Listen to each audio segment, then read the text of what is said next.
South Park is hands down one of the greatest cartoons ever made, and naturally, with that comes a lot of imitators. By now, you've seen Block 13, which was easily the most flagrant attempt at copying South Park's blueprint. But then there were shows that subtly copied the style of humor, shows created with the intention of pushing the limits of what's acceptable on TV. I'm talking about Three Friends and Jerry, Family Guy, Bob's Burgers, Paradise PD, and Rick and Morty.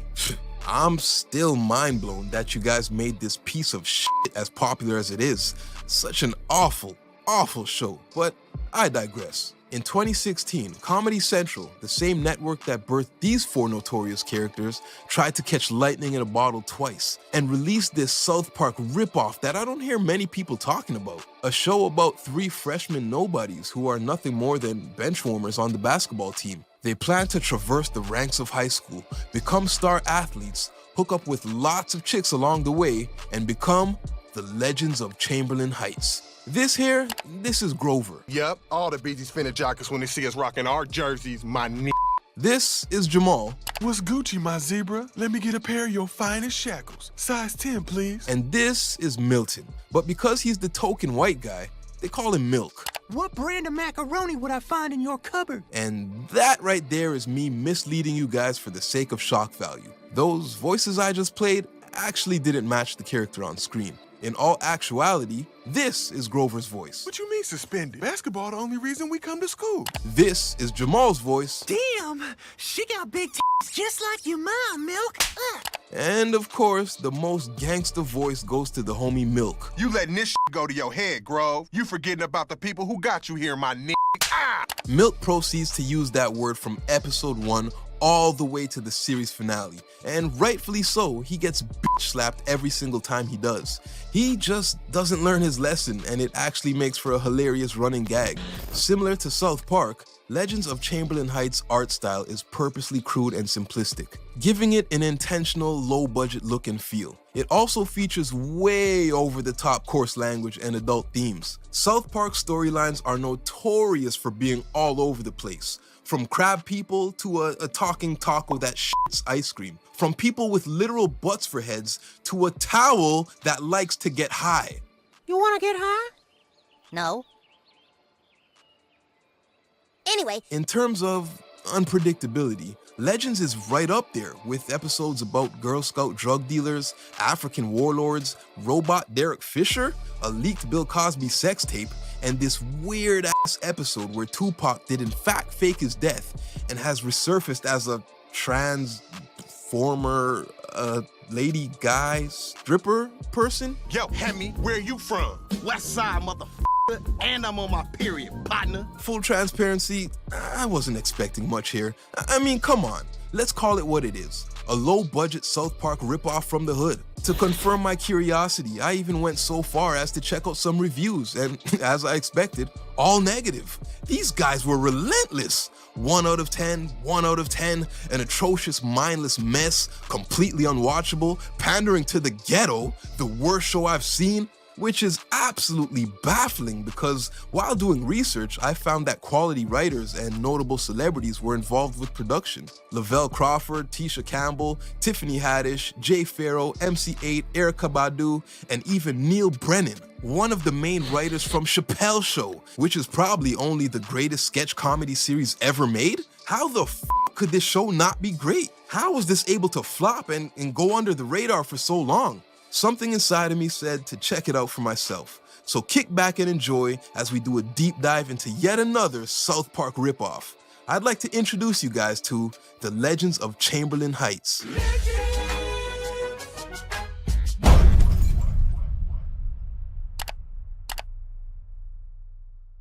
Okay, quick disclaimer. This show is not for everybody, and that's quite all right.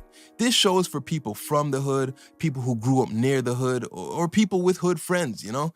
They make constant references to black pop culture, which means if you're not familiar with basketball or names like Yachty, Nicki Minaj, Lil Jon, French Montana, and Fetty Wap, I can predict a lot of these storylines and jokes will go clean over your head. It's clearly for a certain audience, a more urban demographic. So if you're into Tucker Carlson and Fox News, hey, good for you. But this one here, it's probably a skip. This isn't for you. And once again, that's completely fine. The same way you won't catch me watching Reba, Dawson's Creek, or Metalocalypse, however you say it. I get it. It's not for my black ass. So yeah. Legends of Chamberlain Heights is about 3 childhood friends who just entered their freshman year at Michael Clark Duncan High School. They're no more than D-tier benchwarmers on the ball team, but they are determined to become legend. It's your typical coming-of-age story where the underdogs desperately try to earn respect and fit in. The town of Chamberlain Heights is loosely based off the city of Los Angeles. It consists of city streets, palm trees, and buildings that resemble historical landmarks like the Staples Center. Here, you'll find many signature town people, like the stereotype gang member, Shea Butter, overly aggressive Coach Bundy, Jank-Eye Jarvis, and the local bully, LaDante. The showrunners even pay subtle homage to South Park by giving one of their characters an offensive name like Miss Chokes on Dick. Say your last name again. Deek in mouth. One more time, please. Slower. Deek in mouth. It's German. And the series is filled with these funny little side characters who enter the scene just to be the butt of the joke or to be slapped around for physical comic relief. For example, here's a clip of that same character getting abused for our entertainment. Watch me whip. Watch me nay-nay, fellas. So I guess we can take it back to the beginning and cover sequence of events chronologically. Every episode kicks off with this dope-ass intro. It's insanely short, yet catchy. Here, check it out. And that's it. I mean, I've heard of short theme songs before, but this has to be a new record, right? Matter of fact, that was so short it didn't even feel right. Pause. I think I'm gonna play it again. Like most high school freshmen, the boys are virgins who are desperately trying to get laid. They go out of their way and act out of character to be accepted by their peers. Often the boys will do things like make promises they know they can't keep. A good example is the series premiere when Grover, Jamal, and Milk are banned from attending a seniors party. A popular jock named Randy is hosting the party and he forbids the boys from coming. Grover goes home and prays to his Lord and Savior, LeBron James, which is blasphemous because who prays to the second best player of all time? But I digress. He prays for a way into the exclusive seniors party. Lord LeBron answers his prayers and sends cops to do a sweep on the school and remove all drugs from the premises. We raided your lockers this morning. As of right now, Chamberlain Heights is drier than your teacher's clam. Randy now fears his party will be a sober one and allows the boys to come if they can supply the drugs. The trio heads over to Milk's house where they brainstorm ideas on how to find drugs. Because Jamal is always eating, his stomach starts to hurt and he makes a trip to the washroom. Curiosity gets the best of him and he starts rummaging through the medicine cabinet when he uncovers a gold mine. It seems Milton's mother is a big airhead druggie or something like that, but we'll touch on her a bit later. The boys dress up Breaking Bad style and whip up their own concoction known as Jamalies. They test out their product on Milk's pet dog, and it seems like a good high. If they stuck around a bit longer, they would have realized the side effects of their drug, which include vomiting, diarrhea, and your junk falling off. So they arrive at the event and start handing out party favors. The drugs start kicking in and everyone is tripping out. Randy popped one too many Jamali and unfortunately his dick falls off. Fucking Jamalies! Before the dance floor can literally become a sausage fest, the boys abruptly leave the party. The episode ends with an introduction to Cindy, who will go on to be Grover's love interest for the rest of the series. Although she's currently dating the dickless popular jock Randy, she gives Grover a bit of love. She kisses him after giving a speech about not being afraid to go for what you want in life. This is directly followed by an episode where Grover and Cindy have a baby. Not a real baby, of course, the Totbot 3000. Coach Bundy pairs the students up and assigns a week-long health class project. Cindy tells Grover if he's a good baby daddy and she gets an A, she might let him hit that. After a wild week of bad parenting, Grover's baby ends up with powered Down syndrome. When Cindy finds this out, she isn't too thrilled. Come here, LeBron, Here you go. Ugh, why does my baby look like Forrest Whitaker? Luckily for them, the powered Down syndrome virus is passed on to every Totbot 3000 in the class. Everyone's baby dies, but because Coach Bundy doesn't want to teach at summer school, he gives everyone an A. 2 good episodes. Then the series takes a weird turn and dips in quality with consecutive awful episodes. One about an exchange student named Isis who moved into town. Popular jock Randy promises to fake an injury and let Grover start in the next ballgame if he can get a picture of Isis naked. There's a few jokes here and there, but this is mostly a display of pervy sex puns and non-stop terrorist jokes. Looking forward to that picture. I know it's gonna be the bomb. Man, y'all. Up next is the worst episode in the entire series. Not a stickler or anything like that. I'm all for making jokes about the dead. Like that time South Park made fun of Steve Irwin? See, that's funny.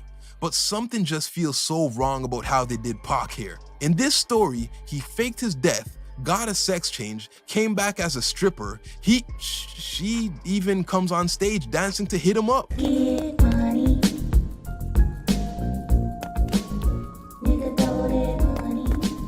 Jamal experiences love at first sight. They get into a relationship, but Tupaquia is overly jealous, which leads to an abusive situation. Tupaquia? You crazy. Nigga, don't you ever call me crazy again. I'll blow your fucking brains out, partner. A bit later, Tupaquia and this fat blob named Medina have a strip-off, and the winner gets to have Jamal. After the fat blob destroys the strip club, Tupaquia uses that time to escape with her man. She plans to drive all the way to Mexico to legally get married to Jamal. The part that gets me is they crafted this whole damn episode, brought Pac back from the dead, just for this to happen. West side, motherfucker. Yeah, take that. I thought I told you. Damn sure. Absolute bottom of the barrel trash episode. But the good part about that is it can only get better from here. A little further in the series is an episode that was directly inspired by a season 5 episode of South Park titled Cripple Fight. Milk pretends to be special needs in order to qualify for the NBA's Make-A-Wish program. He ends up winning courtside tickets for him and the homies. Check this out. Hey, mother... Oh, it's okay, little fella. A disabled kid named Special Ted takes offense to this and starts sending death threats. They find out Special Ted is freakishly strong, so Milk searches for a reason to avoid having to fight him. He actually decides to hire Floyd Mayweather to beat the brakes off of Ted. Told y'all he'd mop his ass up. That's what I'm talking about, my nigga. Once the school gets wind of the situation, they tell Milk it's discrimination if he doesn't fight the special needs kid, so he gets coerced into fighting Special Ted in the same style Jimmy and Timmy fought in South Park. The next episode starts with a flashback scene of Malik being chased by the angry mob of town people. Now that we're here, we can focus in on Grover's 2 brothers for a quick second. He's the wise beyond his years, pro-black, Malcolm X fused with Huey from Boondocks, 8-year-old who provides most of the show's intellectual humor. He may look innocent, but him and his 2 immigrant friends run a covert drug operation. They cook up in their trap house, then they disguise the product as chocolate bars and move their work on the street corner. But seeing as he's so pro-black, his only rule is to sell drugs exclusively to white folk. Although he's the youngest, his maturity level often results in him being a father figure to his 2 older brothers. As a matter of fact, here's a clip of Montrell saying that exact thing. And his name is Malik, and he's my real father. That's kind of f***ed up, but Montrell is the eldest of the 3. He was a former high school basketball legend, but as of late, he's just kind of this deadbeat who hangs around the house, begging his younger brothers for money to go to the strip club. Now, I didn't forget about that angry mob, but let's take it back to the beginning. A Bill Cosby sex tape has leaked to the internet and the world is in a frenzy. Many disturbed people are streaming the tape, which causes the internet to break. Malik and his team manage to hack a satellite and they begin supplying bandwidth out of his trap house. People from all over visit and exchange money for a few minutes of computer usage. Come to the free adult version of Facebook at slitfinder.com. Earmuffs. Now, although Legends of Chamberlain Heights is fairly unknown to the world, the show ended up going viral back in 2020. January 26 marks the day NBA legend Kobe Bryant was tragically killed in a helicopter crash. Days later, this show started trending over in the conspiracy theory section of Twitter. People were speculating that the writers of the show are time travelers. This wouldn't be the first cartoon to be accused of such a far-fetched idea. For years, people believed the same about the Simpsons writers, as they're often predicting the future with their storylines. Later on in the episode, society begins to crumble due to lack of internet. During a chase scene, we see a plane fall out of the sky, and it contains none other than Kobe Bryant. They were even brazen enough to title the episode End of Days. Ultimately, the episode was pulled from rotation and placed in a vault forever. The official Twitter account tweeted, "Out of respect for Kobe and his family, we have removed the clip of him and ask that you please don't share it." How were the show writers able to predict his death? Was it predicted or was it planned? If you think that was coincidence, how about the time they predicted the biggest rap beef of 2024?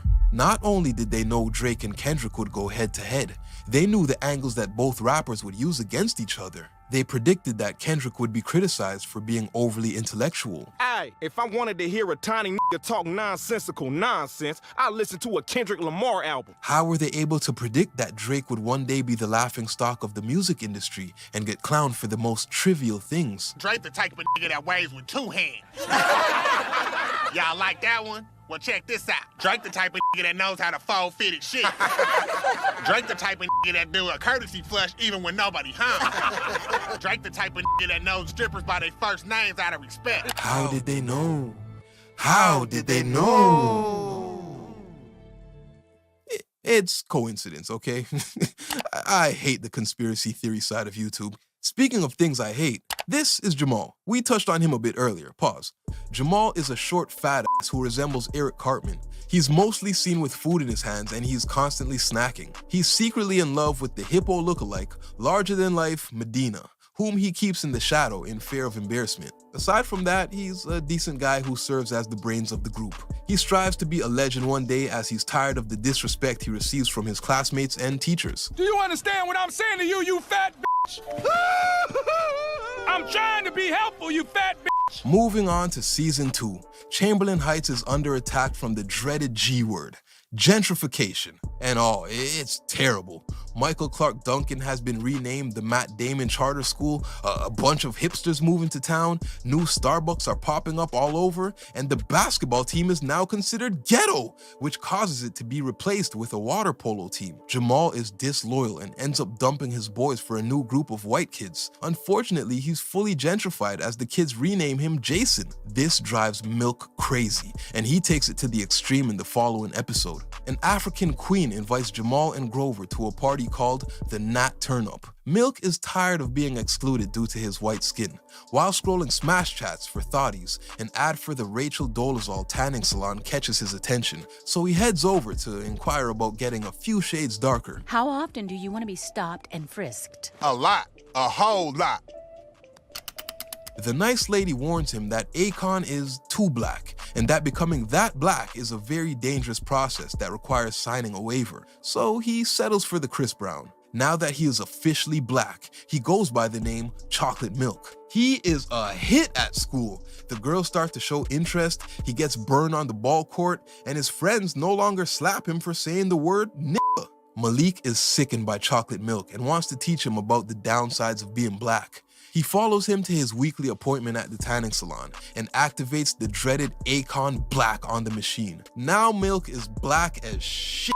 He immediately starts to see some negatives. His skin is ashy, his hair is nappy, he's being stereotyped, and everyone is treating him different, including the convenience store owner. How many times have I told you not to associate with that Oh, a customer! After being racially profiled, he gets harassed by cops for the first time in his life. Then, the same girls who were showing him love earlier now think his extreme blackness resembles Harambe. Then, his parents start mistreating him and he gets kicked out of the house. Then, Coach Bundy makes fun of him because he's tar black. Milk snaps and goes on a rampage. He beats Randy halfway to death, then starts vandalizing the school. Malik admits to the family that he was the one who blackened Milk to teach him a lesson. He also lets them know he planned ahead and has the solution on how to get things back to normal. They make a quick trip to the Stacey Dash De-Darkening Institute. This company contracts work to the one man in history who is notoriously known for beating the black off of someone. I'm talking about none other than Joe Jackson, of course. Milk gets the literal black beaten off of him and then returns to school where everyone gets a free slap for every time he used the word nigga. Behind the stereotype gang member, Shea Butter, Milk would have to be my second favorite character. He's a white kid who grew up in the hood. I believe the correct terminology may be a wigger. Although his best friends are black, they still keep him in check by slapping him every time he says nigga. And trust me, he says it a lot. By any means necessary, my nigga. That's what I'm talking about, my niggas. Break bread, Milk. Broke ass niggas. Real ones don't snitch, my niggas. But I'm more than all you niggas. Damn! Ever since Trump got elected, y'all been taking extra slaps. His mom is a stereotypical drugged-up dumb blonde with huge implants and Botox all over.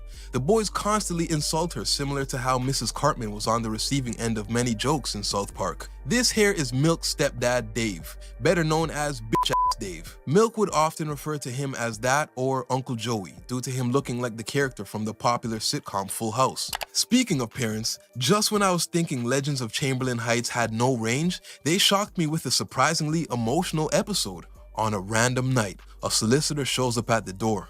Malik and Grover have a hard time getting rid of him. Then Montrell walks in and recognizes the gentleman. We used to swim in this nigga's nutsacks, remember? This is Marvin, our dad. The boys have a hard time accepting the stranger as their father. Grover and Malik agree to give their dad a chance, while Montrell doesn't trust he's here for any genuine reason. Marvin begins giving lessons on how to be a man. He teaches them discipline and how to live in cleanliness. He even teaches Malik some new tricks while moving drugs on the block. Later, he teaches Grover some new basketball plays after he explains he made Montrell the star he was. That night, Montrell is showing jealousy over the attention his father is displaying with his younger brothers. He even hits him with the well-known line from arguably the best Fresh Prince episode. I just want to know, how come you don't want me, man? Oh, hell. Marvin doesn't feel like explaining his disappearance, so he just beats his son instead. Montrell is sick of the mistreatment, so he tells Grover that he plans to kill Marvin once Shea Butter can find his gun. Aight, cuz, found my gun. Oh, shit. This ain't mine. This my mama's. I'll be back. Later on, Montrell finds his dad's phone unattended. In it, he finds a picture of Marvin and a white family. Once confronted, he admits that he has a secret family. Apparently, Marvin's white son goes to a charter school and they needed a black kid to model for the brochure.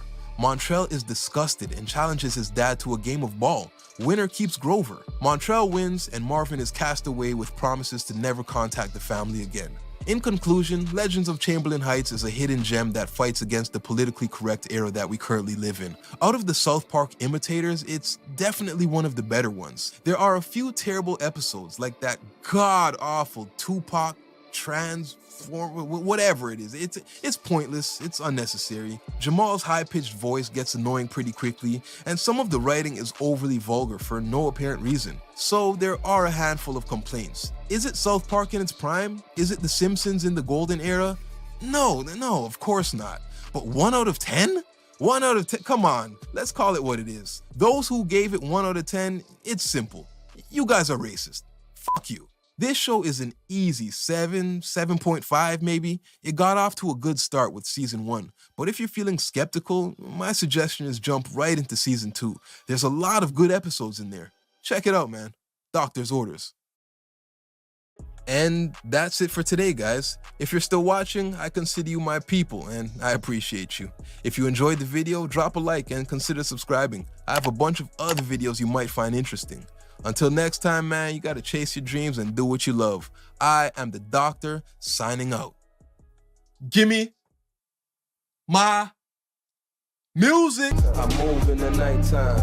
Shit, everything I do in the nighttime. Make 1 turn 2 in the nighttime. Zoom from that bright light. Move by my right side. Crew in the spot and it's like 2 o'clock. Wrist never been in cuffs, evident.